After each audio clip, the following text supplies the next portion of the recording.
మనసులో 4 భాగాలు ఉన్నాయి. మనస్సు, బుద్ధి, చిత్తం, అహంకారం. ఓ రోజు పత్రిక ఈ 4 మనకి ఎక్కువ నష్టం కలిగించేది ఏది అని అడిగారు.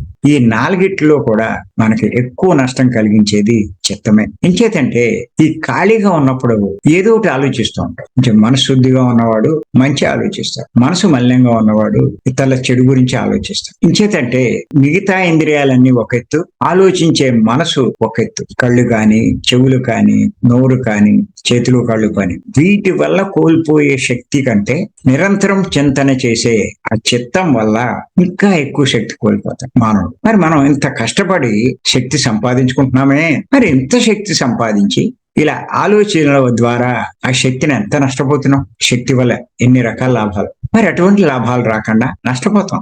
ఎంత సాధన చేసినా ఆ నిరంతరము ఆలోచనలో ఉంటే ఆ చేసిన సాధన ఫలితం అంతా వృధా అయిపోతుంది.